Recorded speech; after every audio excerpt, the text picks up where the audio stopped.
আর এবার যে খবরের দিকে নজর রাখবো, বঙ্গোপসাগরে নিম্নচাপের জেরে উত্তাল গঙ্গাসাগরের সমুদ্র। প্রশাসনের তরফ থেকে চলছে মাইকিং। দক্ষিণ ২৪ পরগনা জুড়ে আজও ভারী বৃষ্টির সম্ভাবনা রয়েছে, ইতিমধ্যেই তেমনটাই জানিয়েছে আলিপুর আবহাওয়া দপ্তর। এবং সেই কারণেই কিন্তু ইতিমধ্যেই যে পরিস্থিতি, সেই পরিস্থিতি কিন্তু রীতিমতো ভয়ানক হয়ে উঠছে বলেই মনে করা হচ্ছে। আমরা নিয়ে কথা বলবো, আমাদের সঙ্গে এই মুহূর্তে সরাসরি দক্ষিণ ২৪ পরগনা থেকে রয়েছেন আমাদের প্রতিনিধি কোয়েল মণ্ডল। কোয়েল, এই মুহূর্তে একেবারে সমগ্র দক্ষিণ ২৪ পরগনার পরিস্থিতি কিরকম? আজকের যে ওয়েদার, সেই ওয়েদার কিরকম? উত্তর পশ্চিম ও পশ্চিম মধ্য বঙ্গোপসাগরে তৈরি হওয়া ঘূর্ণাবর্ত সেটি নিম্নচাপে পরিণত হয়েছে শনিবার দিনই, এবং ক্রমশ সেই নিম্নচাপ শক্তি বাড়িয়ে গভীর নিম্নচাপে পরিণত হয়েছে। বঙ্গোপসাগরে অবস্থানরত এই সুস্পষ্ট নিম্নচাপের প্রভাবে গত কয়েকদিন ধরেই লাগাতার ভারী বর্ষণ জারি রয়েছে দক্ষিণ ২৪ পরগনা জেলা জুড়ে। সঙ্গে রয়েছে দমকা ঝড়ো বাতাস এবং নিম্নচাপের প্রভাবে উত্তাল হয়ে উঠেছে নদী এবং সমুদ্র। মৎস্যজীবীদের সমুদ্রে যাওয়ার উপর নিষেধাজ্ঞা জারি করা হয়েছে প্রশাসনের তরফে।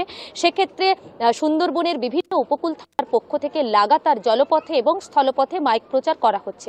আজকের ছবিটা যেমন দেখা গিয়েছে, দক্ষিণ ২৪ পরগনার অন্যতম তীর্থ পর্যটন কেন্দ্র গঙ্গাসাগর কপিলমুনি আশ্রমের সম্মুখে সাগর সমুদ্র তট, সেখানেও কিন্তু পর্যটকদের সমুদ্র স্নান করতে নামার উপর নিষেধাজ্ঞা জারি করা হয়েছে। সাগর ব্লক প্রশাসনের তরফে মাইক প্রচার করে পর্যটকদের সতর্ক করা হচ্ছে যাতে কোনো পর্যটক এই উত্তাল ঢেউয়ের মধ্যে সমুদ্রে স্নান করতে না নামে এবং তারা দ্রুততার সঙ্গে নিরাপদ আশ্রয় গিয়ে যাতে তারা আশ্রয় নিতে পারে। অন্যদিকে লাগাতার বর্ষণের ফলে, অর্থাৎ লাগাতার ভারী বৃষ্টির প্রভাবেই কিন্তু মূলত সমগ্র দক্ষিণ ২৪ পরগনা জেলা জুড়ে একেবারে যে জল যন্ত্রণা, সেই জল যন্ত্রণার ছবিও কিন্তু স্পষ্ট হয়ে উঠেছে। কারণ এর আগে আমরা দেখেছি সোনারপুর, বারুইপুর, ডায়মন্ড হারবার, বজবজ থেকে শুরু করে একাধিক পৌরসভা এলাকা, সেখানে কিন্তু একাধিক ওয়ার্ড জলমগ্ন, এবং তার পাশাপাশি সুন্দরবন, যেখানে নদী এবং সমুদ্র তীরবর্তী এলাকা সুন্দরবনের, সেই জায়গাতে বৃষ্টি এবং হাওয়ার দাপট বেশি থাকার কারণে সেখানেও কিন্তু নিচু এলাকা জলমগ্ন হয়েছে। নামখানা ব্লকের শিবনগরাবাদ, দারিকনগর, মদনগঞ্জ, দেবনগর থেকে শুরু করে নারায়ণপুরের বিস্তীর্ণ এলাকা, অন্যদিকে কাকদ্বীপের গান্ধীনগর থেকে শুরু করে গোবর্ধনপুর এলাকা, একাধিক জায়গা জলমগ্ন হচ্ছে। সেখানে যাতায়াতের রাস্তা থেকে শুরু করে বাড়ির উঠোন পর্যন্ত জল জমেছে। বিঘের পর বিঘে চাষের জমি, সেখানে কিন্তু ধান চারা একেবারে জলের তলায়, অর্থাৎ পচন ধরতেও শুরু করেছে।